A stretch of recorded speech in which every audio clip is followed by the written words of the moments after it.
We talked about having a few topics from each of us that we're thankful for in the cigar business, we'll say. At the holidays, we get a lot of people that come in and they're buying cigars for someone, but 9 times out of 10, they have no idea what they smoke. That's right. Our staff here, all you guys, thankful for another great year. Cigars bring people together. And if I can make someone's day by selling them a cigar and they're giving me money to do it, and that's helping me put food on my table, that's never a bad day. Yeah, and I appreciate the money piece of it. Yeah, me too. Trust me. And so does my wife. And so does my daughter, because she's only 2, but she's already expensive. That's right. Christmas is coming, man.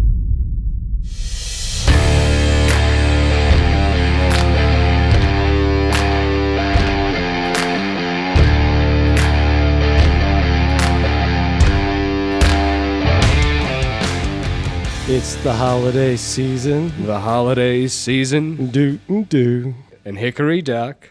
I'm not going to finish the rest of that. But shout out Matt White. When he's listening to this podcast, he's 100% going to finish it in his truck because he does exactly it. Right. He'll know exactly what it is. Exactly right. No one else needs to know, but we're all set. Episode 4, Between Two Burns. We got it cooking, man. The holidays are upon us. They are upon us. Are you ready? I'm as ready as we're going to be. This is obviously the biggest year for cigar retailers, or not biggest year, biggest time of the year for cigar retailers all over the country. We have seen a very healthy start to the holidays. Yeah, Lots Thanksgiving was great. Thanksgiving was great. A lot of people Black travel. Friday. It feels like we're kind of back, back into the groove of everything, for sure. Yeah. We talk about this with a lot of our reps and different people who kind of ask us how the year goes, but the beginning of the year, right after the first year, is kind of our slowest time. The way that our weather is here and the way our stores are located with the store at the beach and everything like that. But it ramps up, kind of a leveling in the summertime local stores, but our stores at the coast and everything pick up. And then just a major push all the way. Once school gets back in, we see that immediately in our numbers that time of the year is upon us. Yeah, absolutely. And with this time of year, I mean, Black Friday was awesome. We had a lot of great sales. We had a lot of people come through, people buying wine and cigars and everything for Thanksgiving. We even led up to that with a pipe show, which was awesome. Pipe show was great. Biggest pipe show ever. Yeah, it was incredible. A lot of guys showed up. Yeah, if you were listening and you came, thank you so much for coming. Shout out to the Get Piped podcast guys. Adam, they were out. It was great to see you, buddy. But yeah, it was just a great time. Thank you to Loud DZ and Joel for coming out and doing that. Peterson and Savinelli, I mean, it was awesome. But the start, when we had that, it was like, boom. And now we can't blink, because if we blink, it's going to be over with. Yeah, 2024 has flown by. Yeah. I mean, you hear people say, it's gone quick. But it just feels like the time is passing so fast. Yeah. I mean, I guess it's a good thing when time feels like it's passing quickly. I mean, it's not good in the sense that you feel like you've not kind of stopped to smell the roses, but it means we've got things going on. Things are cooking. People are in and out. The day flies by when you're slinging cigars and pouring glasses of wine. And, our online sales were huge. Shipment of stuff went out on Monday. It's awesome. Yeah, and it doesn't feel like it's not like the time has gone by and the year's gone like COVID, right? Like with COVID, it's like those are the lost years. Like I can't tell you what happened during COVID because it was just crazy. If I have to recall anything that took place from early 2020 until the end of 2022, I assume it took place somewhere between 7 and 9 years ago. That's right. What it feels like to me. Yeah, my anniversary, my 5th year anniversary was in October, and I bookmarked this with I got married in October of 2019. COVID hits in March the next year.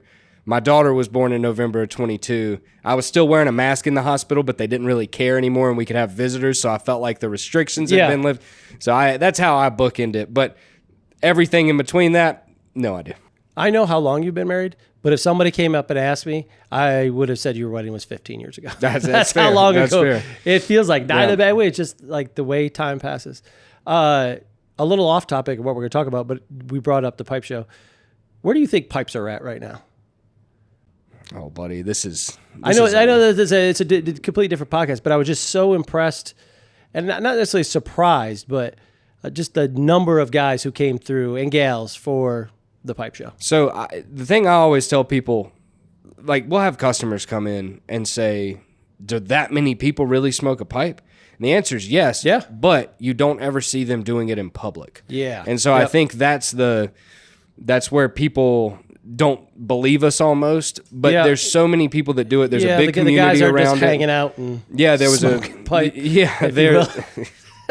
Stop. Yeah, sorry, pipe guys.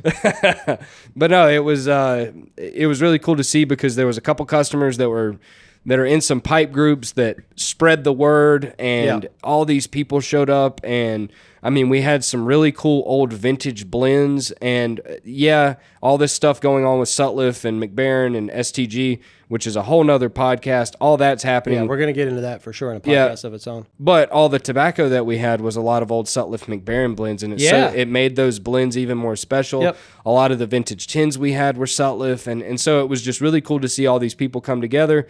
I will say in years past, we shut down the lounge for the pipe show, and most of the time people come in and out. Nobody really stays and smokes. Yeah. Well, by 11:30, like the seats weren't arranged in the lounge like normal. They were on the walls. Everybody was sitting where they could. Yep. There were people sitting in the halls. There were people standing in the halls. There were people up front.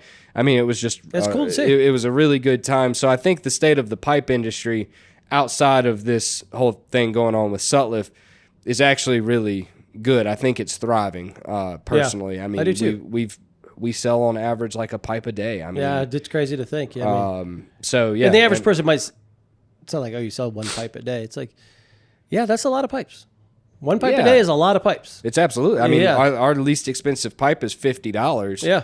But most of our pipes range from $100 to $200. I mean, that's not a in small some amount of cases money. going up to It's $300, not like a $500 cigar where it's a consumable either. Like once you have the pipe, as long as you take care of it, it can last you a lifetime. Yeah. So selling a pipe a day is pretty crazy when you think about it. It's really good. Well, I led you off topic, but I was very curious as to what your thoughts were because it was such a successful event and everything like that. So, episode 4, we have a little bit of a shtick we're going to do it today. We kind of tasked each other with coming up with some framework and some things we want to do coming off the holidays, some thankful for and some Christmas wish list stuff. But before that, let's start smoking and let's start drinking. So, we are smoking something. We've done this for the last 2 years. Kind of came up with this idea, shtick, if you will, last year. Aganorsa's done it for both iterations of it. We call it stocking stuffer.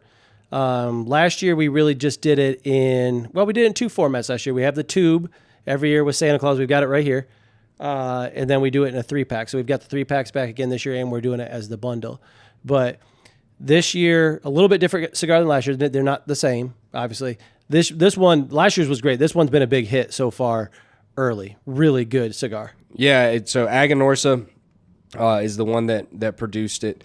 It is what we think, because they don't tell us on these things. We can reference back to last podcast episode if you want to hear about house blends. Yep.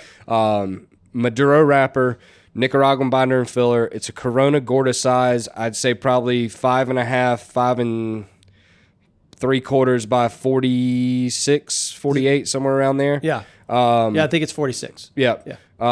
Really, really nice cigar. Medium full bodied, spice up front, but it's got a great cocoa note. You get some nice toasted grain, that Aganorsa signature kind of toastiness. Leather, coffee, you get a little bit of earth. You know, when we first saw it, we thought it looked a lot like the Illusione CG4. I don't think that's what it is. That's not what it tastes like to me. It has some Night Watch, Guardian of the Farm Night Watch vibes to me. But it may not be that either. Yeah. You know, all we can tell you is that Maduro wrapper, Nicaraguan binder and filler, Aganorsa made it. They're great cigars, like Jason said. Like you said, I just did that thing. That's my bad. I'm sorry. Wacky FM radio DJ guy right there. That's exactly right. We've got it in the tube with Santa on it, smoking a cigar, wearing Ray-Bans. We do them in 3-packs and we do them in bundles. And they're stocking, like we came up with the name stocking stuffer for a reason. They're meant, like the tubes are self-contained. The 3-packs have Bovedas in them. Yep. The bundles not so much, but that's more for the person that really likes it and the cigar, smoker that's going to buy it for themselves. But these are great for gifts. They're great if you need to take them to a holiday party or, something like that. They're just really good cigars. And it's something we like to do because it's something where you can come in if you're new to cigars or you're buying a gift for somebody, you're buying a gift for a coworker or a friend, family member that they smoke cigars, but you're not out typically buying cigars. So you don't know, what they like. So we've kind of done these as a way. It's like, you're going to grab the cigar's going to be good. It's not a second, it's not damaged or anything like that. It's not super, super strong. It's not going to knock you over. It's a very approachable cigar, but it's something where if I came into the shop not being a customer, but not knowing anything about cigars, and I wanted to give these to you, my friend, I would feel comfortable and confident that you're going to like the cigar. It's of that quality. Absolutely. Yeah. I agree with you. And I mean, at the end of the day, when we do something like this, we do want it to be approachable for everybody. Yeah. Because, and we'll get into this a little bit, but at the holidays, we get a lot of people that come in and they're buying cigars for someone, but 9 times out of 10, they have no idea what they smoke. That's right. Luckily we do have the loyalty point system. We get people's phone numbers and we can look up their purchase history. Yep. But if we don't have that, the best we can do is, do you know if it's lighter or darker? Do you know a brand name? Like how long of a cigar they're looking for? And usually the answer is, I don't know. That's when it's great to have something like this because, 1, it's on theme, but 2, it's a great cigar that is approachable for everybody. Yeah. So you can pick it up at any of the stores, but it's also available on the website. Like we said, individual tubes, 3 packs, and buy the bundle. You're not going to be disappointed. So really good cigar. We had a lot of cool stuff on Black Friday, right? We had somebody we gave bought away koozies. a laser. So I bought a laser, bought a laser beam. Sharks with freaking laser beams on their heads. I get hot for some kitschy product, and I have to have it because I don't know if it's not cheapskate because would never describe myself as that, but I like us saving the money and doing things ourselves so we can be creative. We started doing this with t-shirts, so we didn't do these huge runs. We started pressing our own. There's a lot more freedom. There's a lot more freedom to it. We can do different designs and everything like that. So we got the laser. We're able to put some stuff on it. So we did ash cans for Black Friday. We've done cutters. We're doing some slate coasters for our wine event for the Medbin store. So it's been fun. The laser beam is working 24 hours a day, 7 days a week. Well, you know what that means. One of the hardest working employees I got. Hey, you just need a bigger laser. I mean, I do need a big. This is a very cost-effective Amazon version of this laser. Okay, the lasers, the laser. I'm not gonna already be getting laser envy. This laser is fine for now. But yeah. Next is a 3D printer. 3D printer, yeah. 3D. I'm not sure what we're going to 3D print for the cigar shop. Listen, we already talked about I lasered a cigar. Yeah. And it came out pretty. Yeah, it's pretty cool. Pretty fucking good. Yeah, it was pretty cool.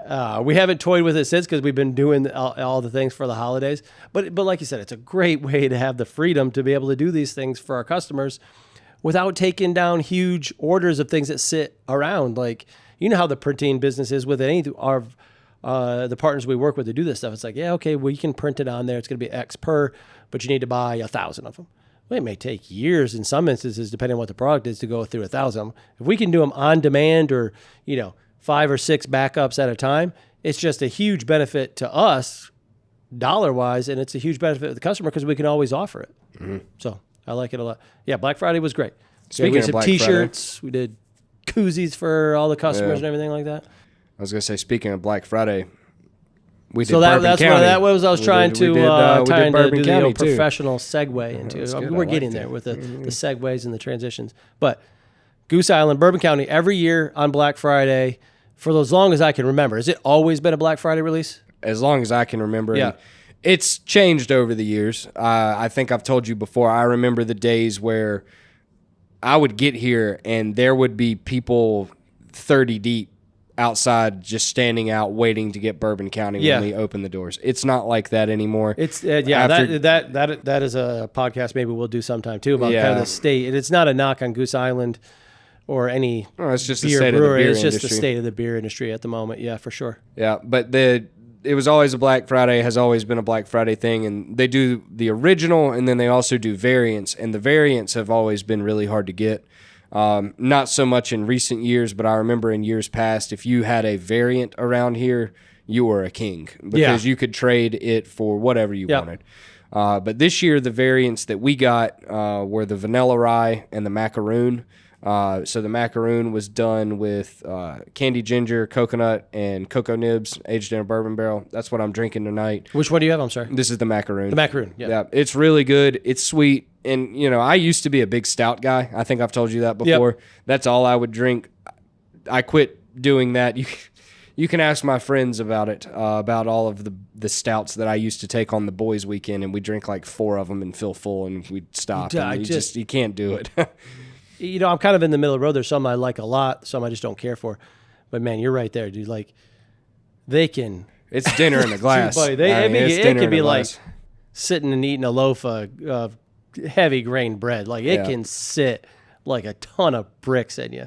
So it's hard for the boys' weekend. You're not going to the beach. Especially when you're talking bourbon barrel aged. Yeah. 14, 15, 16% stouts. We're not talking about Guinness. And this is I think it's 14.6 or somewhere around there % stout. Like it's a one and done kind of thing. But every year I always read what the ratings are. Yeah. And usually the ratings, the number one rated bourbon county every year is always one that we can't get, either due to the ABC laws with the ABV cap. So I was going to bring that up. So interesting set of circumstances for this year is because we always get the regular, and then is it always 4 variants, or is it just kind of varies? It varies in the variants. It varies. But 2 we could not get this year because they were over North Carolina's ABV.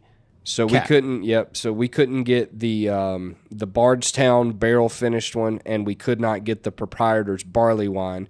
And then I didn't realize it until I was doing some reading. There was actually another one that they aged in King of Kentucky barrels, which is like a really, really hard to get bourbon. Yeah. That was at the brewery only. But it usually the way the ratings work is the one that's the best is the one you can't get. Yeah. This year, the one that was the best was either the macaroon or the vanilla rye. Oh, that's and I was like, well, okay. I hadn't had a stout in a while. We have some. Yeah. I'm going to give it a go. I'm glad I did. It's really good. They're expensive, but I mean, 15%, hard to get, really good.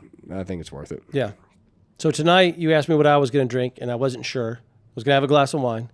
You said you want to try something different, and you broke this out for me. So I'm going to let you talk about it because I knew we brought it in. I know people have been raving about it, but I didn't know anything about it. I've had it so far. It's unbelievably good.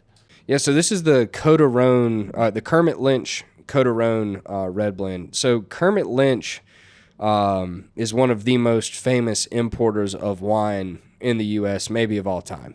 And he became so popular from the way that I understand it that he actually now is bottling and putting his name on the best wine that he finds.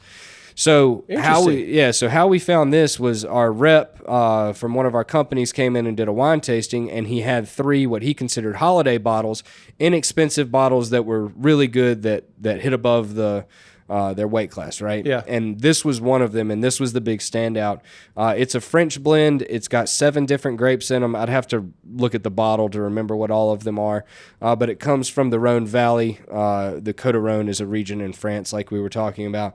I'm not a big French wine guy, and I know you're not either. Yep. But of the 3, we tried a Rioja, we tried that, and we tried a Paso Robles Cab, and I just assumed I'd like the Paso Robles Cab the most. I didn't.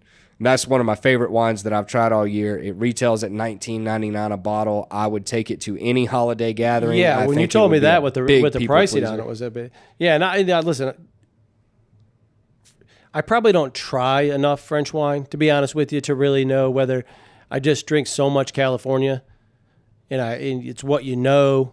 I'd love to tell you that I know everything about the details and the cigars we've got in the humidor, the wine that we've got in the wine room, and the beer. That's just not true. We have so much stuff coming in and out. I task you guys with knowing that, and I'll take care of the other things. But it's excellent, and I don't have much experience with Côte d'Rône. I'm just. The name Kermit Lynch doesn't mean anything to me.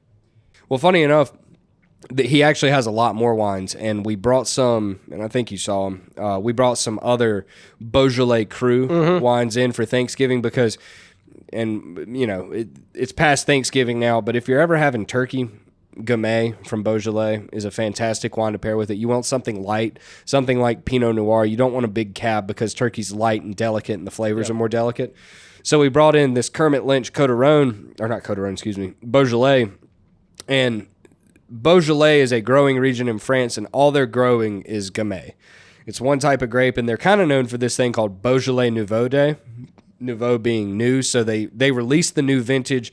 They make it a different way they like pressurize it with carbon dioxide or something like that. It's weird.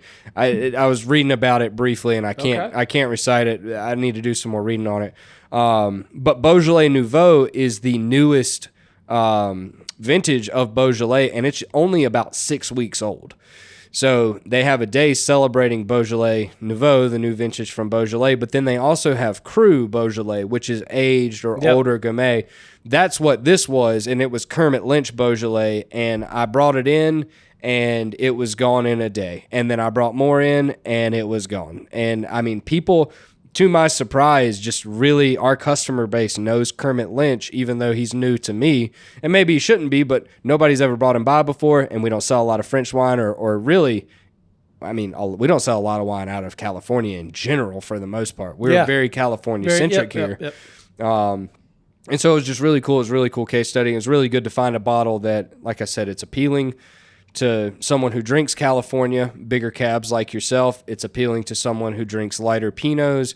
It's obviously appealing to people who drink French wine. It's a red blend, so it's got something for everybody.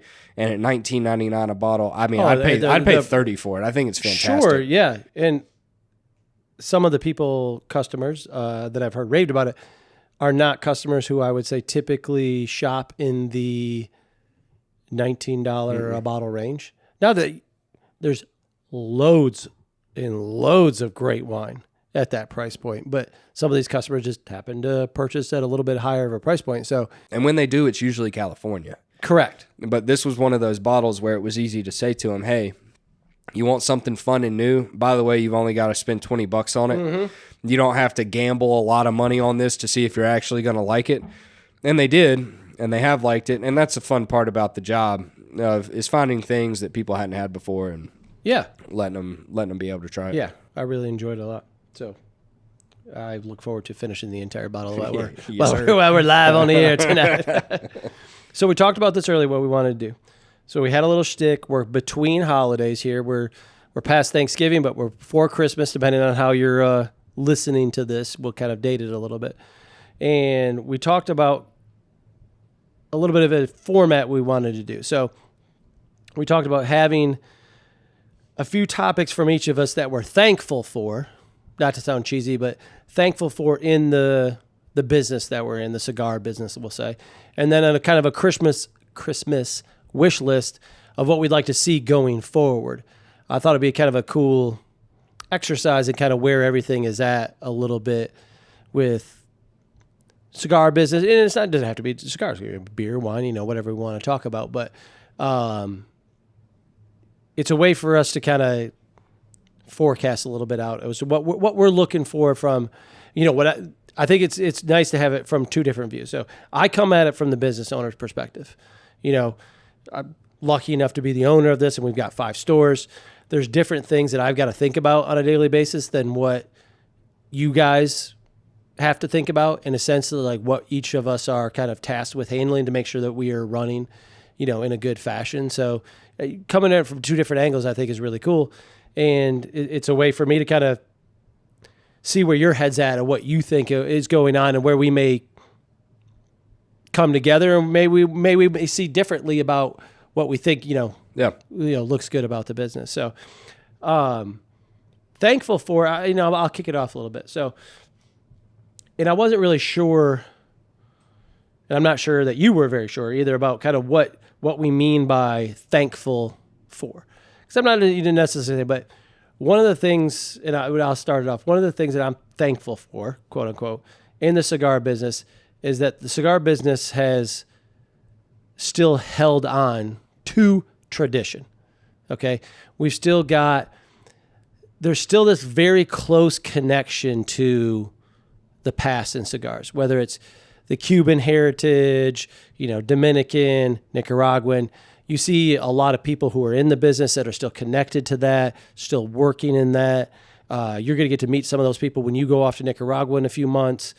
I love that continues to be a thing in the business, that it has not become totally, and it has in some ways. I'm not totally letting it off the hook, but there is still very much a connection to small brands and even bigger brands that take a very old world approach to do it. Now, I'm going to say that with a very much caveat when we get to wish list. Some of these things I'm going to tell you are going to look, I think it sounded like the naked eye, that they're a little contradicting, but I promise that there's a way that they all kind of mesh together, if that makes sense.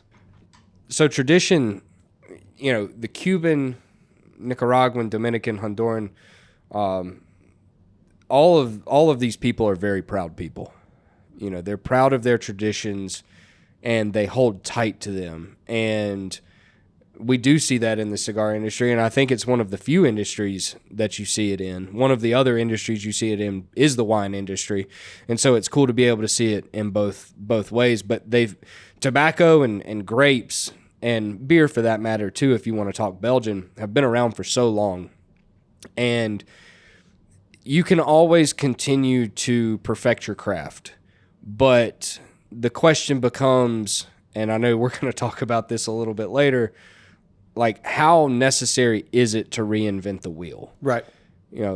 I know we're going to talk about that a little bit later and talk about innovation in the industry, but like we talked about in the last episode, these are handmade products that take a long time to grow, that have a very, very, very large human touch too. Like, no pun intended, right? Yeah. Like, I mean, everything from planting the seeds to harvesting the tobacco to rotating the pilones during fermentation to rolling the cigars to making the boxes to boxing them.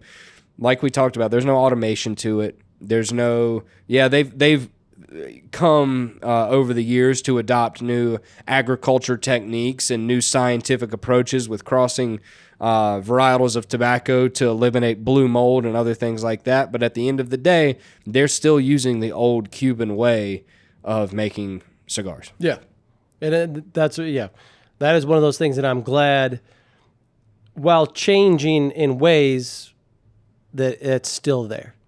You're going to find some brands that we may not do business with, or we've never seen their production, that could be so small that they're doing it in a very old world way. Like, very much the same people who may be working on planting and harvesting are very much the same people who may be working on rolling and that kind of thing, that it's very tight and small knit of a business. Yeah, and I mean, talk about pipes. Pipes are the same way too. Now, there's a little bit more automation to that, but brands that were established in North Carolina, I don't even know how long ago, Dr. Graybo, they're still around. People still come in and ask for them. People still ask for the legacy brands, Sir Walter Raleigh and Granger and Prince Albert and Captain Black. And so, it's cool to see because... Was Prince Albert in a can? Yes. Okay. Yes, it was. Yes, it was. It's cool to see because, like, I know for me anyways, like, my grandfather smoked a pipe. And I inherited all of his pipes a few years ago. I still have them. But he used to get his tobacco from a place in Greensboro what used to be Carolina Circle Mall. And they had a blend there, and it was like Carolina Delight, I think was the name of it. And I tried to figure out what Carolina Delight was until one day I realized that I was overthinking it, and I brought him some 1Q. And guess what Carolina Delight was? 1Q. It was 1Q. Yeah. The thing that number one pipe tobacco we sell more than anything else. Yep.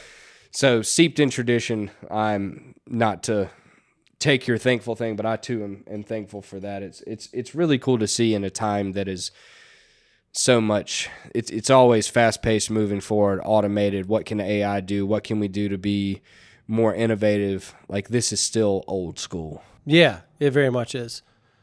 One of the other things I was, quote unquote, thankful for again, is I appreciate that there has been, now it's not perfect, and I don't think it ever will be. We've seen a level of stability in the cigar industry from a government standpoint, from a business standpoint. We're coming out of COVID. There's been a certain level of brevity to it, if you get what I'm saying. So that is one of those things that I'm thankful for. Like, we can kind of take a breather coming out of COVID and see what's on the horizon a little bit and what's been happening. Then that's probably for the business owner's perspective, and it, and it may even be from your perspective as well, because I consider you very much a student of both. Like, you work in the customer service and sales industry when you're selling cigars, but you very much know the business aspect of it as well. That's probably the number one thing that scares everybody in the cigar business. It should be probably right from the cigar smoker all the way back to the cigar manufacturer, is federal regulation ultimately probably is what decides cigars' fate, whether it's now 10, 20, 50, 100 years ever. That's probably the number one thing. But we've seen this kind of level of stability, knock on wood, recently over the last couple of years. That may be because there's bigger fish to fry. Sure. Which, that's fine with us. Kind of is what it is. What's the old adage? If you're being chased by a bear, you don't have to be the fastest. You just got to be faster than the slowest guy. That's exactly you know what I mean? It's got that kind of vibe to it sometimes, because we're certainly not in any sort of clear. There's things are going to change all the time. We talked about this before. We went through an election cycle. We're going to have a new president come early next year. Who knows how that plays out over the course of 4 years, if that stays in that same direction going forward. So it can turn on a dime. And when you're talking federal regulation or anything government related, it can turn on one person. Mm-hmm. One person has a different view of things from you, can make a big change. But thankfully, for a while now, we've been in some calm waters where, you have wartime presidents and you have presidents at time of peace, but I feel like we're kind of at a peacetime. But I'll never forget 2014 when the deeming regulations came down, and FDA was going to be regulating cigars, and there was all the talk of pre-predicate, right? Like, yep. All cigars that came out after 2007 had to be taken off the shelf and registered with the FDA. Mm-hmm. Well, guess what? At the time where we were even more of a boutique store, that was like 85% of the humidor, because all of these brands were new. Brand new, yeah. You think about Flor de la Sentilla is gone, right? Like, some of the older Pepin brands would be okay, but Flor de la Sentilla is gone. Perdomo was going to be okay. Rocky had some that was okay, some that weren't. And then you had new stuff like Espinosa, like Crowned Heads. Like, these guys didn't come on the scene until after 2002. That's right. Viaje. Yep. And you're talking kaput. And there would be no more... that would have killed innovation, again, which we'll talk about in a little bit. It would have absolutely put a lot of brands out of business and whatnot. And thankfully, due to lawsuits and everything, we made it through that. And just a month or two ago, the cigar industry got another huge win, and a judge basically told the FDA that they can't regulate cigars under the definition that they had given in their original documents. So now we're at this place where, like you said, we have a new president coming in. There's going to be a new head of Health and Human Services, head of FDA. They seem to be much more focused on food additives and whatnot than anything else. I was talking to my dad about it. He's involved in the chemical industry. He works for Ecolab. I was asking him what they think about that. He was saying it doesn't seem to them like they're as worried about those sorts of things, because they're so worried about food additives and the healthy food and all that kind of stuff. So that bodes well for them, just like it bodes well for us. Food industry, who knows? That all may change, but that's, that affects us personally. But from a business perspective, it's kind of a good thing. They're trying to take the Dr. Peppers out again. Hey, what if they put real sugar in Dr. Pepper? Big fan, buddy. Yeah. Big fan. Get a very select space. You used to be able to, I don't know if you can. I think you can actually still, you can buy it in the bottle. You see that in places, whatever. But Jason's Deli, the restaurant, mm-hmm. has it as fountain. Real sugar Dr. Pepper? Mm-hmm. And they have free ice cream? And they, well, you sound like, first of all, I don't, You sound like my daughter. Let's go to Jason's Deli because they have free ice cream. It's like, no, honey, you got to pay $1 more for a sandwich because they know you're getting the ice cream at the end. I don't care. It feels good. It really does. It 100% does. It 100% does. Thankful for. This is going to sound cheesy, like we're pandering to, like I'm pandering to the audience here, whatever. Very thankful for customers and the staff that we have. You included, all the guys and gals who work in the Pipe and Pint umbrella. COVID time, that 3-year, 4-year span, whatever. We've talked about this when you and I kind of talk business, and me was a boom for cigars. But it wasn't a genuine uptick in boom, in my opinion, if that makes sense. It wasn't artificial in the sense that like it just went away, but it wasn't sustainable. It wasn't sustainable, right? But we're coming out of 2023 and we're going to have a good year.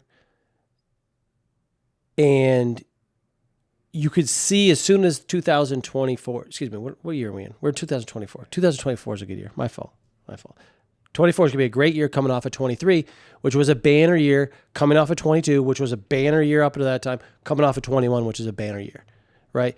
So to still see customers coming in a fashion, and you and I talk about this a lot of times when we, we're going to, talk behind the scenes a little bit, but when we track data for customers and we are able to capture information, one of the big things that I like to look at is the number of transactions, the number of people through the door.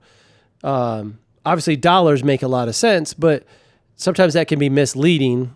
It's not as misleading for us. Dollars can cover up sin. That's right.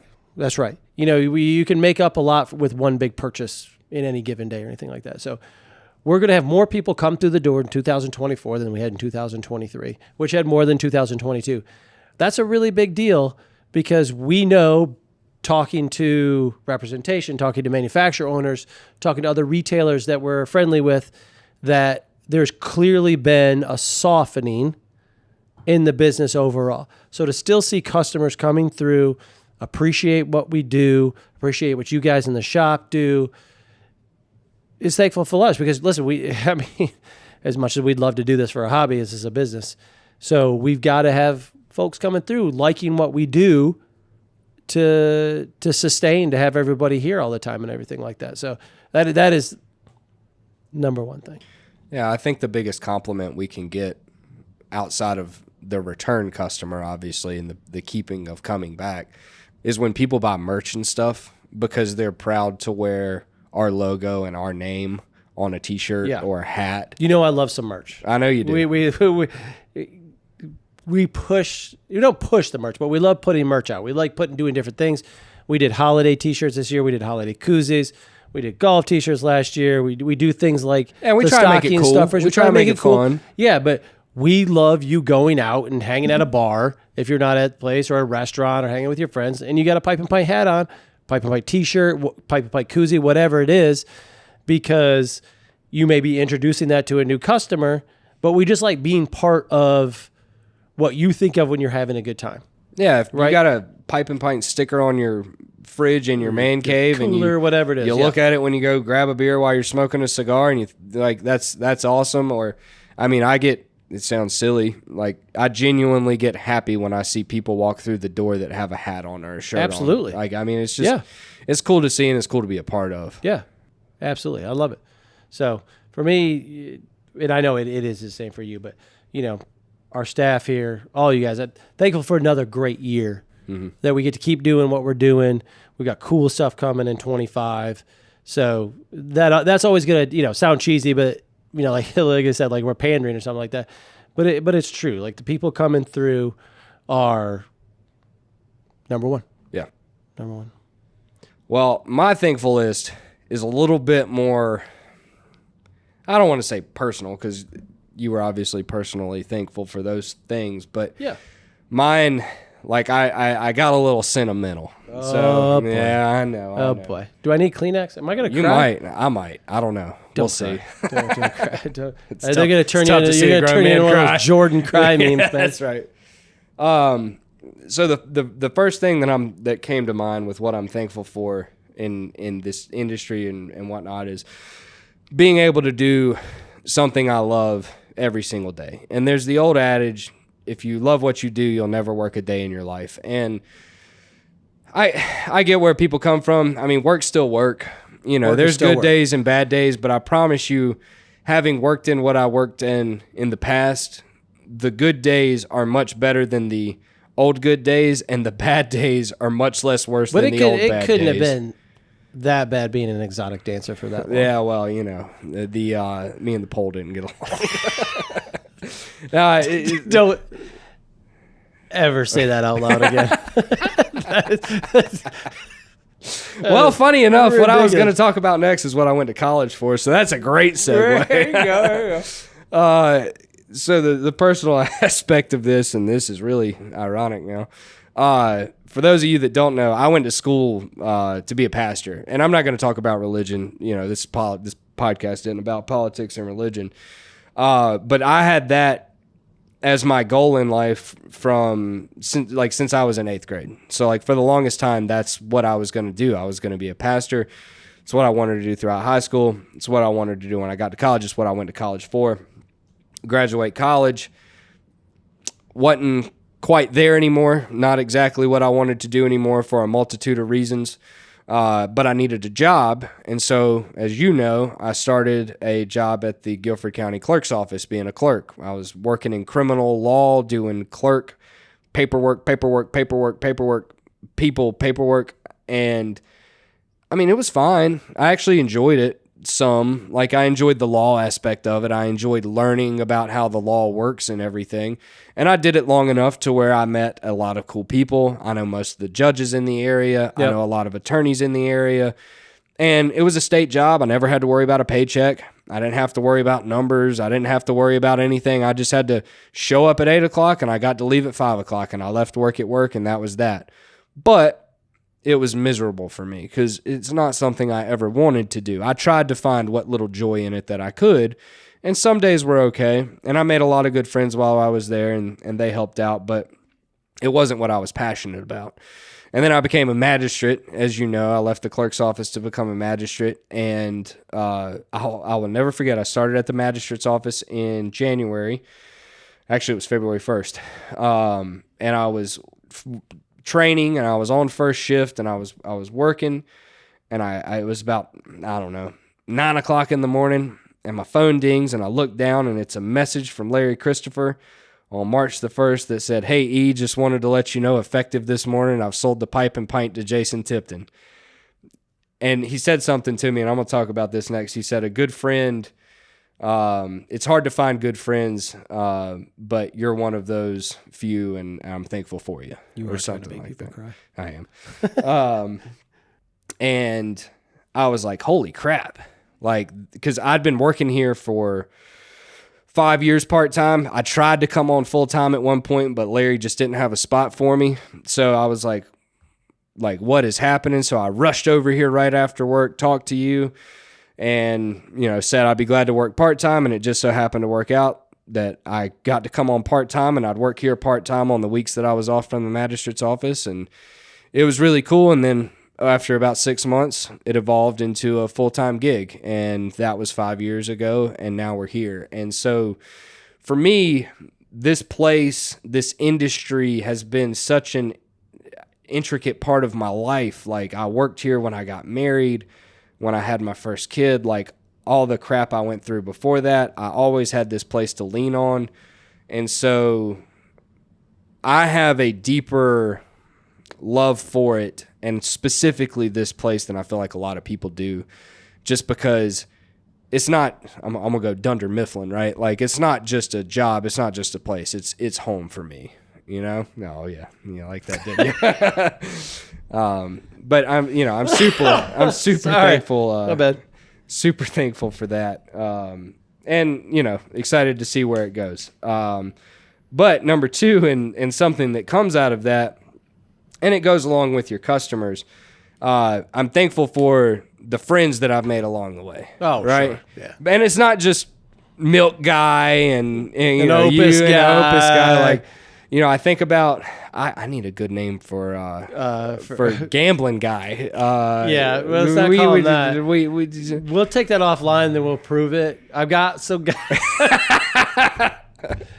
Yeah, we'll have to get that he's going, approved. you son of a, right now. He's listening to this, cussing me right now. Yeah. But, you know, one of my best friends. And I wouldn't have met any of these people if it weren't for working here. And that segues me into the third thing that I'm thankful for. And I think it's something that we're all thankful for as cigar smokers. And that's the experiences that we share together. And, you know, I always say cigars bring people together. And that is very evident in the lounge on any given day. I mean, the lounge lizards that come in at 12 o'clock in the afternoon are ex-military, ex-lawyer, ex-police officer, you know, all these different things, liberal, conservative, whatever name you want to put on. French guy. Well, there is a French guy. We call him out because he ain't listening to the podcast. No, he ain't listening to the podcast. He won't let us rent his beach house either. That's right. But, you know, they sit in here every single day, and I would venture to guess that if it weren't for cigars, there's absolutely no way they'd be friends. And it's the same There's thing. not a chance on earth that 4 of them that I can think off of the top of my head two of them would give the other 2 a time of the day. Absolutely. But if for this lounge, they genuinely like each other. They do. They do. But out in the wild, they would have never come together. No, they wouldn't have. And it's the same thing with the afternoon crowd. And it goes outside of that. Like having the ability to sell someone something, knowing that they're going to enjoy this thing while they're hanging out with their friends, while they're celebrating the birth of their child, while they're celebrating their wedding, their anniversary, or because it's a Tuesday and they had a bad day and they need to relax and want some peace of mind, that brings fulfillment to me. And I am super thankful for that because having gone to school to be a pastor, like the one thing that I carry with me from that is the love that I just have for people in general, like in their general well-being. Yeah, like sure. I want everybody to be happy and enjoy life, and like that sounds so stupid, but it's true. Like and if I can make someone's day by selling them a cigar and they're giving me money to do it, and that's helping me put food on my table, that's never a bad day. Yeah, and I appreciate the money piece of that. Yeah, me too. Trust me. And so does my wife. And so does my daughter because she's only 2, but she's already expensive. Right. Christmas is coming, man. That's exactly right. So, you know, they all tie together, and that's just a very small 3-thing list for both of us of things that I know you and I are both thankful for, because the list goes on, and it goes on and on and on and on and on. You know, I had a myriad of things that I wanted to talk about because, like, even with experiences, I love the experiences that we get to have because we work in the industry, right? Yeah, we get to do some cool stuff. Yeah, like going to Nicaragua. Yeah, you're going to Nicaragua. I'm so excited for you to go to Nicaragua. Yeah. I can't even tell you. Get to go to PCA. We meet incredible winemakers. We meet the guys behind the blends, and they just walk through the door. We don't have to go to them. Nicaragua's an anomaly. Like, so many people have come through our door just because we sell their cigars, and we get to meet them, and I would venture to guess 99.9% of the industry has never met them. Yeah, I mean, we talked about this, but I mean, in the last year, we've been in here, and we've gone to PCA, we've gone to TPE, or whatever the trade show is, but we've, you get to talk to Carlito Fuente, and we've met Philippe Melka, and Joseph Wagner was in the shop, a month and a half ago, and then the guys from Illusion or the guys from Foundation. Like, we are friendly with these people, we met Eduardo Fernandez, the owner of Aganorsa. Right. There ain't many people that's met that man. No. We met Don Pepin Garcia. He sat in the store and then made a cigar for us. Like, I mean, like we talked about in the last episode. These are people who are in these businesses, genuine celebrities and rock stars in that business. And we kind of get to, glad hand and rub shoulders or whatever you want to say with those people. So it's really cool. I mean, we've done some pretty cool things. Like we throw out the goofy stuff. We've got some things coming down the road, the little, I don't want to say gimmicks, but little things that, we're talking about doing literal barbecue rub and seasoning together, right? And like having those things. We've done a cold brew together this year. We do things like this, things that we create that's our own. That's really cool because we have these opportunities to do it, which we take. What I love about you and what I think we do here is we take advantage of those things. And I don't mean take advantage in a bad way. I mean take advantage like these things are presented to us and it's okay to do things with those things in a cool fashion. Ultimately we're trying to sell these things and everything like that, but we enjoy doing that. We thought doing the cold brew thing was a really cool thing to do. As it turns out, we need to do more because people really have enjoyed the cold brew. And it's like, we talk about, it's like, oh, you got a cold brew, we've got this, we've got cigars and whatever it is. We take advantage of those things. We get to be around this kind of stuff and do those different things. It's really cool. Yeah. And so, and let's not kid ourselves. The job's not like a lot of people think it is, sitting around smoking cigars all day. No, it can be occasionally, but yeah, there's occasional days if we're, slow and we're called up that we can sit we smoke a cigar every day. There's no shame in that. Like we have time to be able to do that. Now, are you and I a lot of times when we're smoking the cigar, working on our website, preparing orders or whatever it is? Yeah, absolutely. Yeah, entertaining a customer or two. Yeah, and we don't take that for granted by any stretch. No. It's a nice perk of the job, but somebody's got to do it, man. Yeah, that's exactly. We're willing to make the sacrifice. Yeah. But it's a great industry to work in. Aren't you? Yeah, you can. Sorry. It's a great industry to work in, and like you said, we're thankful for the people that we get to deal with. Most of them, anyways, every day. Yeah, there's the occasional asshole and prick and everything like that, but that's called retail. That's called business. That's called business. Retail. Yeah, that's hard. called retail. Like you're not gonna love everybody comes through, but I do appreciate you guys in the sense like nobody here ever lets that get to them. Yeah. Right. You have to deal with that person. That's all right. That's just the nature of anything. There's not a person listening to this podcast or walks through our door as a customer who doesn't experience that in their own job or anything else. Right. Right. It's what we make of it. Yep. So it's been great. Is. All right. I want to move on to the segment, the we'll call it the Christmas wish list, because this is where I think you and I, the banter of what we could talk about gets a little bit more, not heated, but things that we want to see out of this business going forward. I think we can kind of go back and forth too. But I'm going to start. We've talked about this on probably every single podcast we've done. Now, we're not 100 in, we're on number 4. So we're not talking about a lot. But 2024 was the year of limited edition cigars. Okay? Some very, very good. None that I would say would be what I would classify as bad, but for the price, not good. Okay? So this is going to be my wish number 1. And it's going to feel like number 2 is going to contradict it, but you'll see when we get there what I mean. But I would really love to see a manufacturer refocus on their core products. One, because that is what pays the bills. Not just for us, but for them as well. Okay? It's also what put a lot of them on the map. Now, we deal with some, and I'm not talking to very couple of specific ones. There's some who live on the limited edition, right? That's just what they do. Yeah. So I get that. But just about everybody we carry in the humidor has a set of core products that's their core products and I think sometimes that can be taken for granted. Mm-hmm. Okay. If 2024 was the year of limited editions, for me, the other thing it was the year for was, in a lot of instances, the lack of quality control. So that was going to be my first wish list right there. So this will play nicely together, right? We saw a lot, not a little, a lot of issues with cigars from a whole host of manufacturers. All right, I'm not here to name names and shit like that, but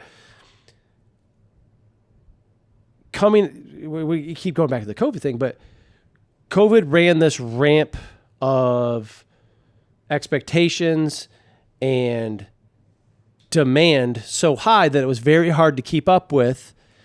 And I think the manufacturer had to play catch up. And I get that. You're in the business, you're trying to capitalize, I think. But we're out of that. Okay? 2024, in my opinion, was out of that. We saw buying habits, we saw patterns, we saw customer habits that suggest that we were out of that set of circumstances.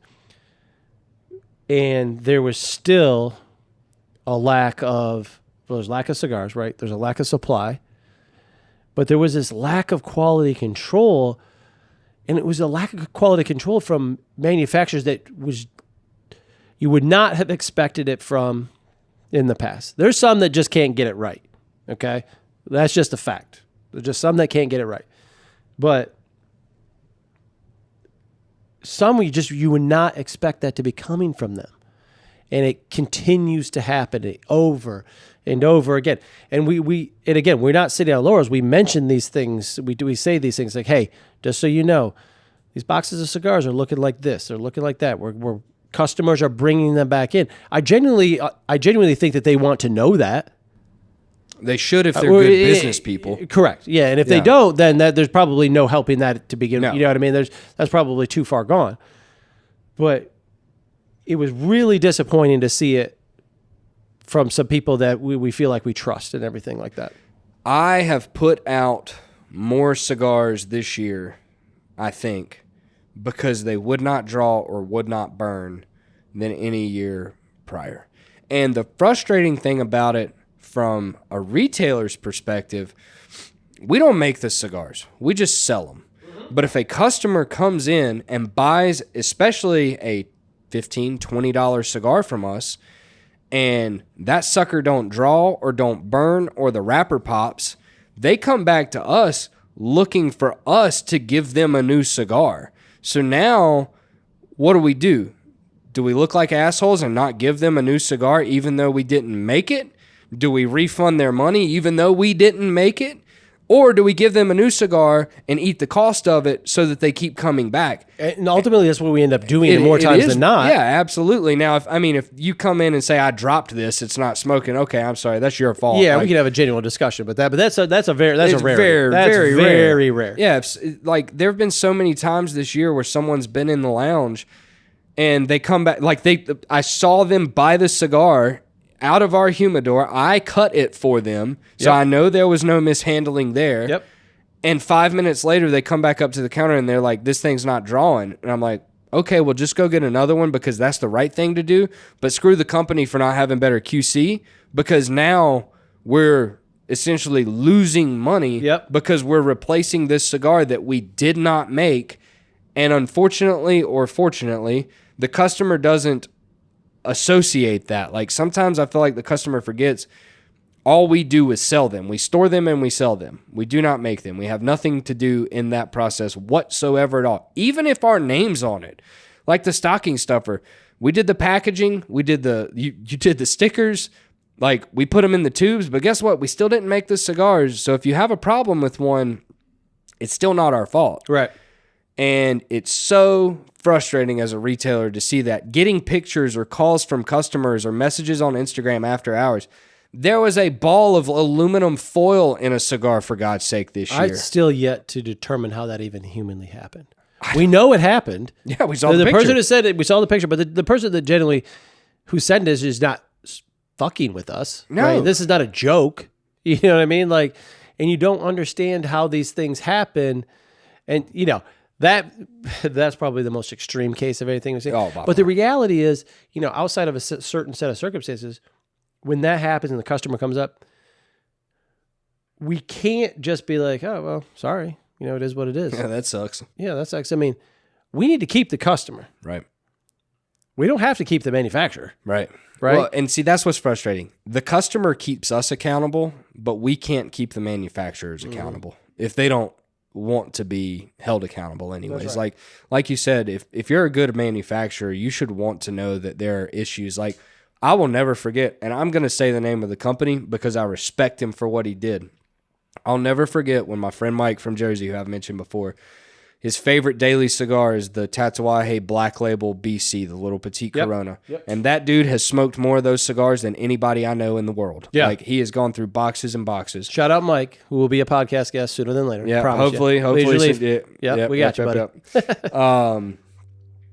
He had an issue with, it was either one box or two boxes back to back, draw issues, wrapper leaf issues, just the whole 9 yards. And he messaged Pete Johnson on Instagram and said, Pete, I'm telling you this because I would want to know this. I'm not trying to complain to you, but these cigars are not drawing. What'd Pete do? Pete said, I need the code on the back. I need to know the day they were rolled. I'm going to find this problem. I'm going to fix it. He then sends Mike another box plus cigars out of his own personal collection to make up for it. Like, that is how you treat a customer, and that's how we want to treat our customers. That's how we want to treat our, because what happens right there? Mike continues to smoke Tatuaje. Yep. If he messages Pete Johnson and Pete says, all right, Mike, like, what do you want me to do here? Like, it is what it is. I didn't make him. I didn't make him, like, it happens. Yep. You'd be like, well, fuck, Jesus Christ. I mean, like, yep. And maybe you give it another try because you have a history with it, happens again. Maybe that's the last time you smoke Tatuaje ever again. I mean, that happens all the time. Not just in any business. Like, we all go to a restaurant or, buy a product from the store, whatever it is. And if it doesn't meet expectations, but there's no follow-up or there's no resolution, you're just like, well, I'm just not going to buy it anymore. Yeah, and I think that the price of the things that we sell has a lot to do with that. Because you bring up restaurants. If I have a bad double cheeseburger from McDonald's, buns dry, it's cold, whatever, I'm going to be frustrated and I probably won't eat it for a little bit, but I'm going to go back to McDonald's and I'm going to get that double cheeseburger again. But if I'm going to a steakhouse here in town, which I went to one recently, and I had a bad experience where my service was terrible, I didn't have water, I didn't have a steak knife, my steak wasn't cooked properly, it wasn't great, and then it was $300, I'm not going to go back there again. So if you're a customer and you're spending $10 or $15 on a cigar, God forbid it's even more, and you have an issue with that, I blame no one for never smoking that cigar again. That's a great analogy because there is this level of expectation, right? Yep. You say that about the McDonald's thing because you're like, listen, it's fast food. It is what it is. So if you were in some rando head shop or, CBD place that carries cigars or gas station, whatever it is, and you got to grab a cigar and it was bad, you would chalk it up to, they don't take care of the stuff or whatever it is. I feel like we're the steakhouse in that analogy. We are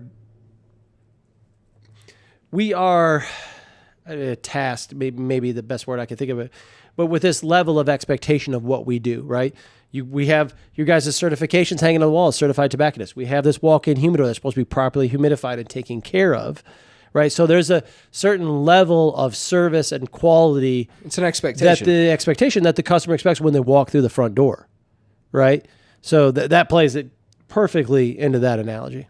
Yeah, and that's like I said, my first wish is for quality control and consistency in the industry to get better, because for me, that is the number one problem outside of availability. But I feel like availability's gotten better, sans a couple companies. Yep. Yeah, no, I agree. I think supply is ticking up. Yeah. That is a good sign. So that is the number one thing that causes me headaches on a daily basis. Yeah. And it's, like I said, I feel like it's worse this year. I've experienced it more personally this year. I feel like the folks that work here have experienced it more this year.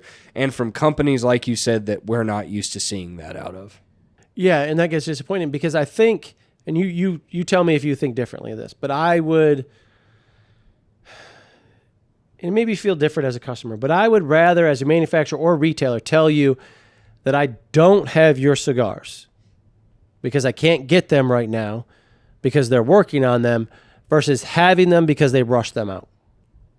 Yeah, so it was funny. I had a conversation with a customer yesterday, and I won't name the cigar, but it's a cigar we very rarely get, very rarely. Dare I say more rarely than Opus, that he bought at our High Point location, and he bought 2 of them. And as soon as he lit those cigars up, the wrapper leaves cracked right down the middle, and he said the cigar was nothing like it used to be. And it's from a company that, and this is not an inexpensive cigar, this is a $20 cigar from a company that has consistent issues with quality control and supply for that matter. And it's just like, that's the occasion where it really sucks because we can't replace that cigar. No. We don't have it, and God knows when we'll get it again. Yeah. And so it just really sucks because then you just have to be empathetic with them of, I get it, man, like, that really sucks. Like, you hate to say learn a lesson from it, but I mean, I'll tell you this, I wouldn't buy it again. Yeah. But the reality is we put it out on the shelf. Yeah. Right? If it's on the shelf, it's almost like it's a stamp of approval from the Pipe and Pint. That is exactly what I was going to say. And the reality is, it's the old adage that, shit flows downhill. Like, we're the last attachment to the product before it reaches the customer's hands. And whether we got it in the condition that they got it or not, it reflects poorly on us. Yeah, and that's why, like, the one thing, I do my best to not take things that people say in here personally, especially when someone's... You just can't do that. But the one thing that I do take personally is when someone comes in and says the cigars that they bought from us were dry. And it very rarely happens. Yeah. And it usually happens from someone that's not a regular customer that doesn't know a lot about cigars. And I would venture to guess that they weren't stored properly or something like that. But don't come in here insulting me and insulting the business, more importantly, for the way that we maintain our cigars, because we take pride in that. Yep. And if your cigars aren't humidified, there's probably a reason, and that reason is probably because we just got them in that day and they just came off the truck and they hadn't set in the humidor for an extended period of time, and that usually only happens with full boxes of things that we have been out of. Yep. But that is such a rare occasion, and that's the double-edged sword right there of retail, because as a listener, you're probably saying, well, why don't you keep them in the humidor for 2 weeks to let them acclimate? I don't know. Like, we need the money. Like, this is still a business. We're not going to lose a sale just because we got the cigars in. How about the company that sold us the cigars? Make sure they're properly humidified when they go on the truck, because we get cigars in 2 days. Cigars should not dry out in 2 days on the truck. I don't care what time of year it is. Yeah, no matter what time of the year, that's just not going to happen. No, so if they come in here and they're dry, that means that wherever they were stored, they were also dry. They weren't properly humidified. But again, it looks bad on us. Yeah, and the reality is, not, humble brag on us, but cigars don't sit on our shelves for very long. No. The reality is they go from UPS box to our shelf to a consumer pretty quickly. Yeah. You know what I mean? Absolutely. So the reality is they don't really have time to dry out. Yeah, you're not looking around the humidor box date checking like you used to be able to a little bit, but like, yeah, sure, that was a long time ago. And unless you're looking at El Rey, there ain't nothing in there that's been on the shelf that long. Yeah, because we were kind of banging on the COVID days a little bit, but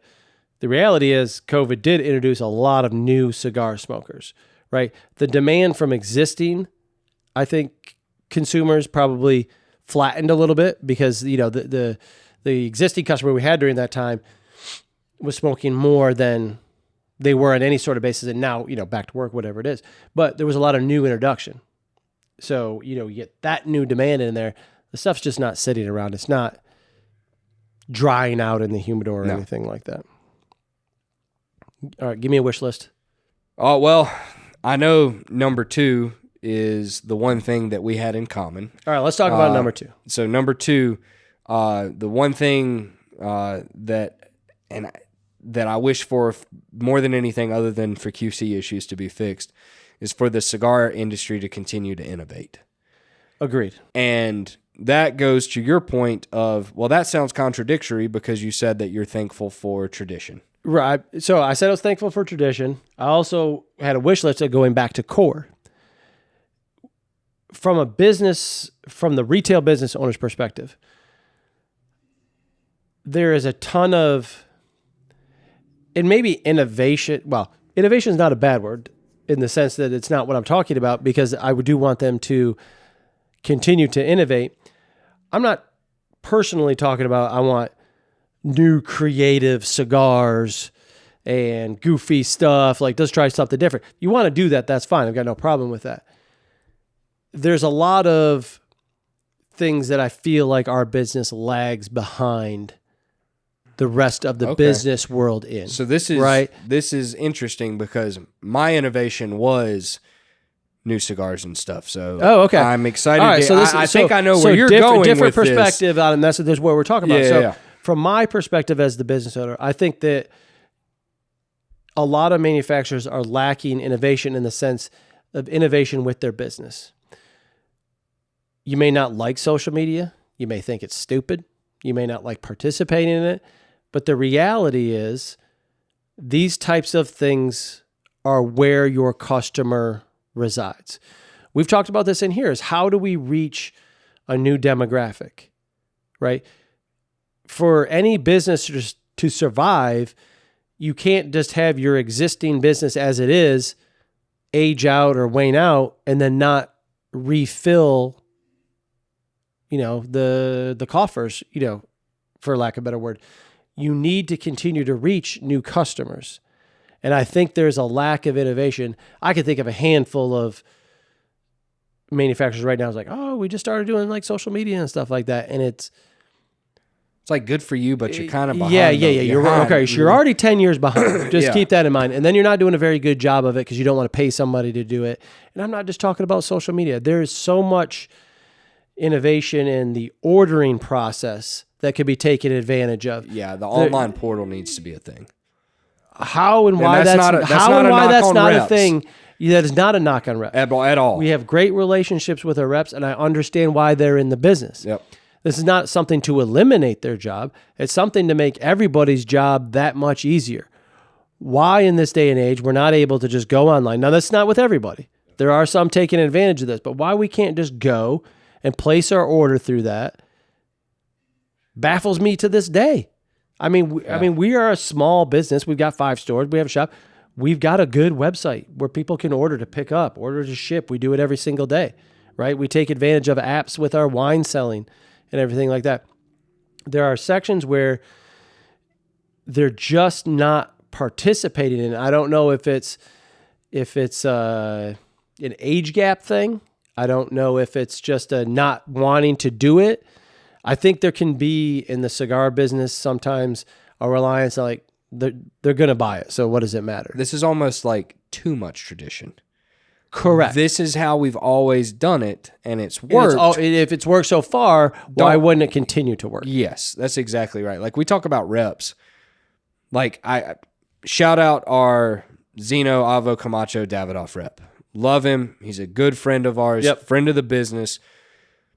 They have an online portal that we can order through. Yeah.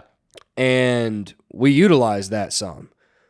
But he's also out here still putting cigars in our hands, still working deals that you can't use the technology for. Yeah, that's not something to eliminate what he does. Yeah, it's something to allow him to better display and talk about his product versus all he's worried about is putting in orders. Yeah. Working on orders. Yeah. Yeah, and it makes his life easier. It makes our life easier. He can focus on his job, which is selling cigars. We can focus on our job, which is selling cigars. And, it's so much simpler. And I think that reps so many times are intimidated and almost scared of an online portal. But those reps are the ones that need to get their shit together. Yeah. Because if you're scared of an online portal, that means you're probably not very good at your job. And you're just going in shops to hang out and smoke a cigar instead of trying to sell your product. And that's not what we want because we ain't got time for that. No. And that shouldn't be what you want either. You should be wanting to make as much money as possible. As most of these guys are commissioned. You're a commissioned sales guy 90% of the time. Yeah, you're in sales. You're not sitting around smoking cigars. We got manufacturers and reps who still aren't utilizing a digital ordering system internally. Yeah. Like they don't even use like an iPad or a tablet or a phone to put it in. They're still emailing or calling in the office. There's just this for a business that is such a well-oiled machine at the in a lot of ways in the manufacture process. It may be a primitive machine in a lot of ways. Like I said, you'll get to very much see this. Like Perdomo is a great example of that when you go see it. taking advantage of some modern technologies, but in a primitive way. You'll see, things that shake the seeds and stuff like that. And you'll be like, that's pretty cool. Why is it made from a box crate? That kind of thing. It's because what you have. Yeah. But you're a well-oiled machine to right there, and then you start throwing kinks in the chain, right? And we see this. We see this all the time. And I'm not banging on this, but this is coming from my side, who owns the business and responsible for putting it goes in, and it comes, and it's not right. The order comes, and there's 3 or 4 boxes missing. It's not the right box. It's just such an avoidable consequence, right? Like, it's just not something you need to do. And again, not banging on the rep. You're given what you're given, but you could also be like, hey, why are we not doing this? Why can't we do this? What is the harm in doing it like this? You know what I mean? There was a business for a while there that kind of got stifled out that I thought, if done properly, could have done a really good job of creating an online portal universally. But it just never really took off. And, maybe it's because there was a lot of resistance to it. And I get, there's a lot of people in your and I's position, business owner and manager, right-hand man kind of thing, who don't look at it the way you and I look at it. They're happy doing it the old school way. Love having the guy come in and sit down in their lounge or whatever it is, or I'll call the orders in, kiss the ring kind of thing. I get that. But you and I have had these discussions. How can we bring new customers in? And we need, I'd love to say that we can take that on ourselves, and I feel like we do in a lot of ways, but our reach is only so large and our brand is only so large. We're trying to build that. We do things to build our brand recognition up, but there's a certain level of brand recognition that our Fuente already has, that Perdomo already has, right? That they could be utilizing, in my opinion, in a better way. I agree with you. Do you say so? So that's where my angle of innovation comes from. Like, there are so many things. The internet has created has shrunk the world, right? Information, the software out there is so easy to get, and it really is inexpensive in the grand scheme of things, and what this can do to help your business operate. Yeah, it's not you're having to write code to develop a software, to develop a program. And I get it. I use a lot of automation tools with our business, things that take those things off our plate, so there's a premium to be paid for them, but it's also an employee that doesn't have to handle that. It's an employee that doesn't have to be paid to do that, whether it's filing things, data entry, whatever it is. And again, I get it. Sometimes, I like thinking that we're on a leading edge of doing those types of things. I mean, I think it's cool that, we get people like reps who say, hey, could this guy email you guys are doing this? Is really cool and stuff like that. I think that's cool, but I think that just more can be done to push it forward. You don't have to, I'm not talking like dive off a cliff, but let's, dip our toes in the water a little bit to see what those things could do, because it makes everybody, it can make that quality control issue that we talked about so much less prevalent if we're utilizing those things. And like I said, it's so interesting to me looking at it that the manufacturing piece is so intricate. It's so razor thin.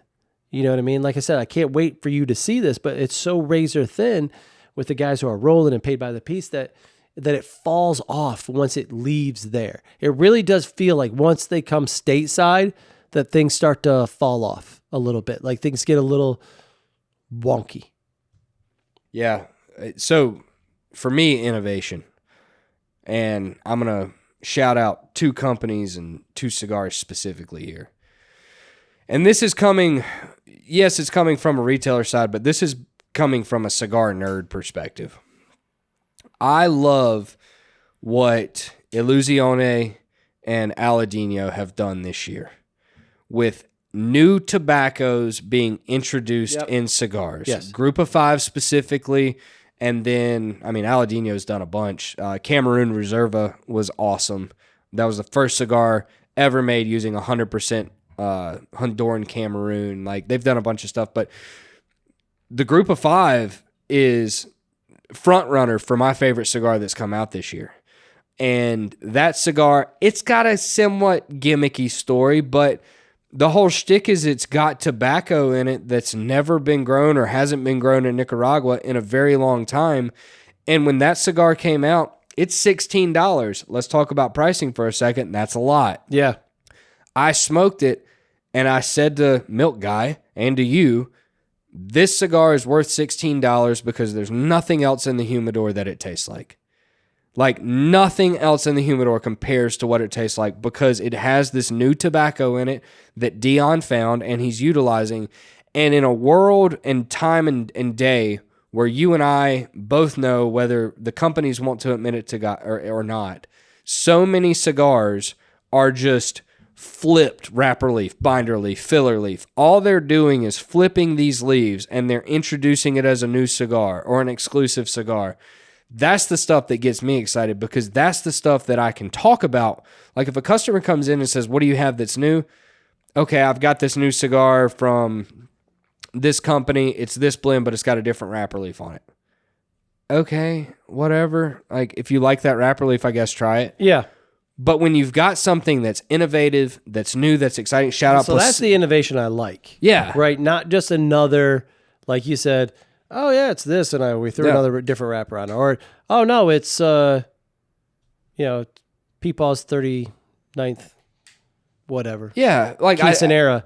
I appreciate, we're slapping on a thing and we want to charge $75 for it. Exactly. That's not innovation to me. Yep. And I'm with you on what that, for sure. And I appreciate what bigger companies like Placencia have done with highlighting a region, Ometep, that is a much smaller region that you don't see a lot of companies utilizing their tobacco, to even smaller companies now, like Kyle at Warped with the Sarto that just came out. Like that Ometep tobacco has such a uniqueness to it that you can taste in the flavor profile, and I love it. And guess what? Those cigars sells because as a retailer, I get excited, and a cigar nerd, I get excited about it.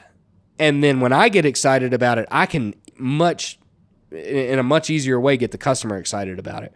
And all of those cigars that I've just mentioned have been rebuys. And I just feel like, let's talk about AJ with the Dias de Gloria Brazil. Like that cigar was innovative, different wrapper leaf from a different region. Like AJ's known for Nicaragua. He's gone to Brazil now to get this wrapper leaf and he's put it, and that cigar is awesome. One of the best cigars from this year. It's like, that's the kind of stuff that gets me excited that I want to see more of because I'm tired of reading, oh, this cigar is a Habano wrapper leaf with Nicaraguan binders and Nicaraguan Dominican fillers. Okay, well, it's going to taste the same as this, and this cigar. Yep.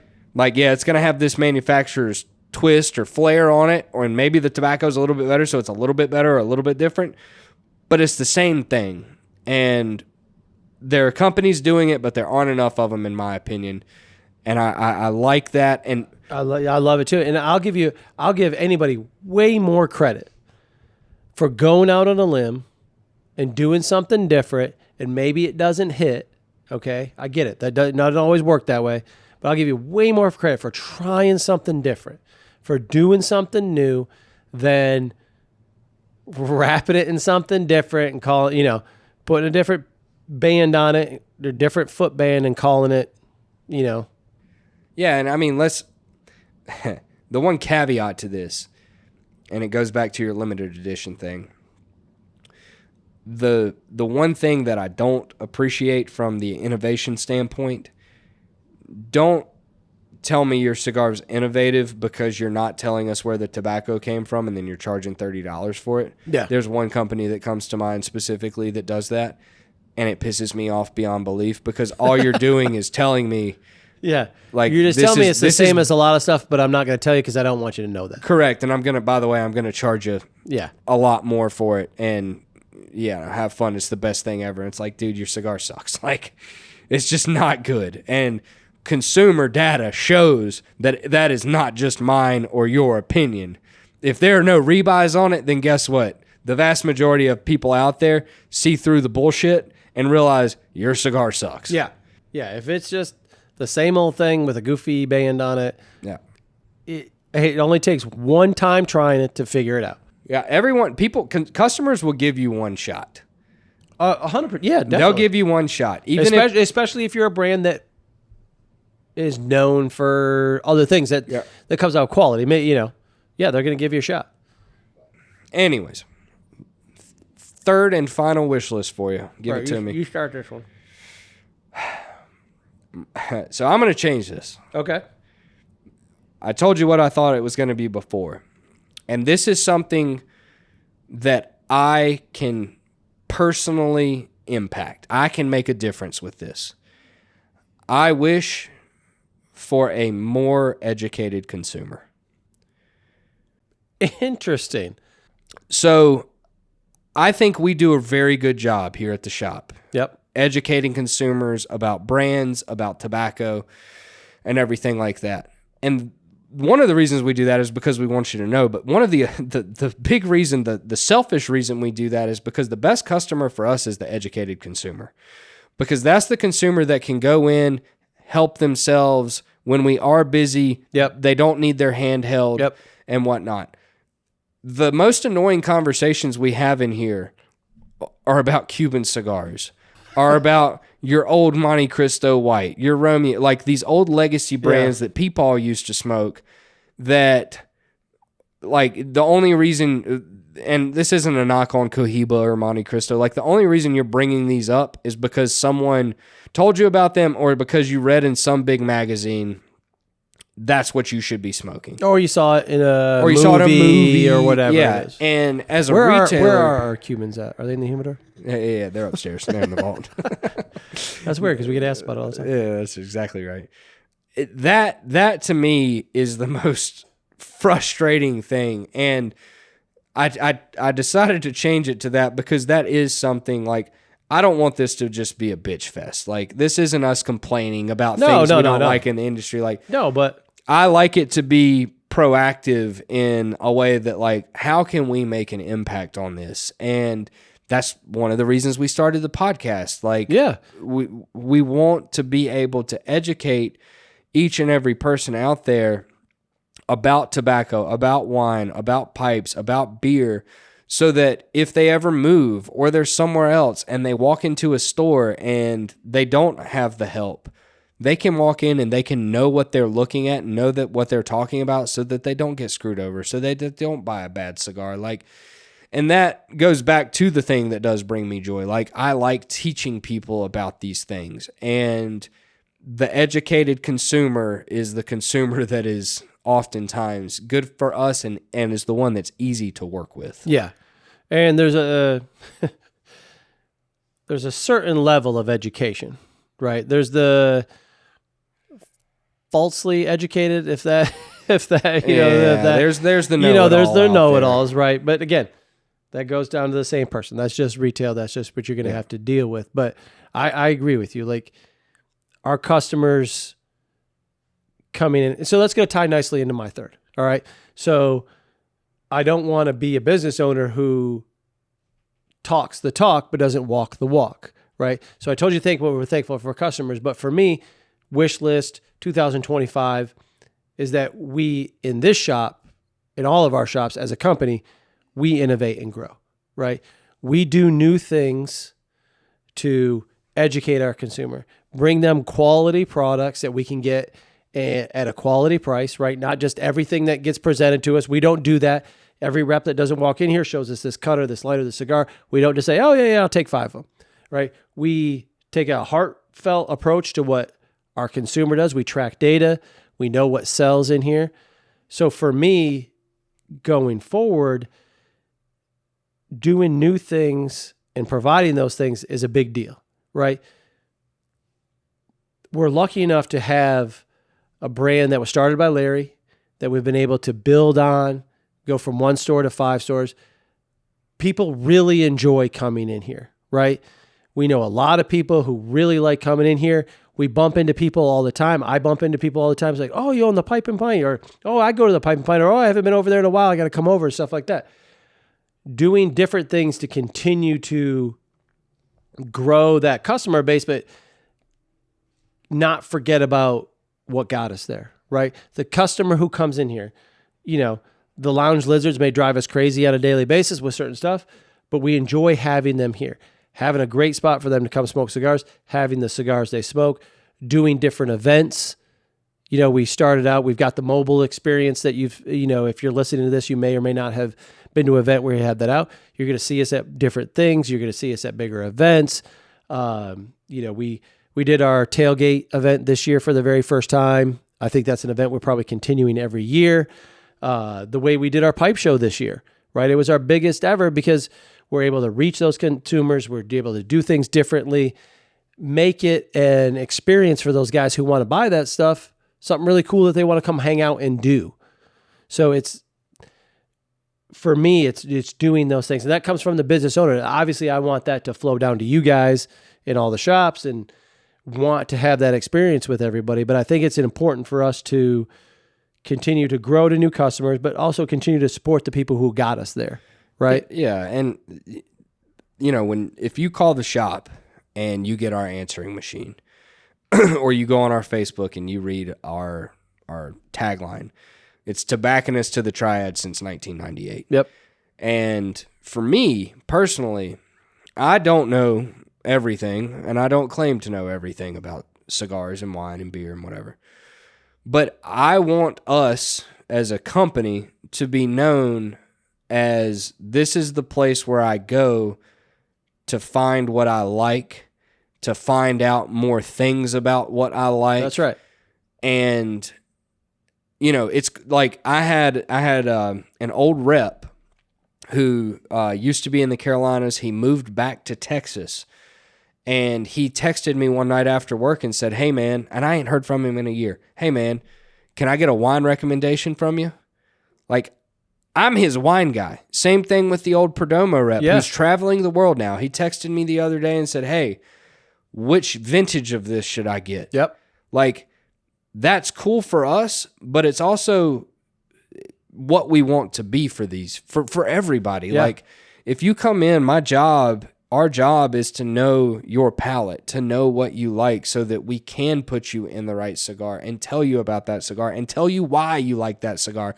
So that way, when you're giving us $10, $15, $20 for your one cigar, you can do it confidently. That's right. And that's why I say I want and wish for a better educated consumer, because it helps us in the long run.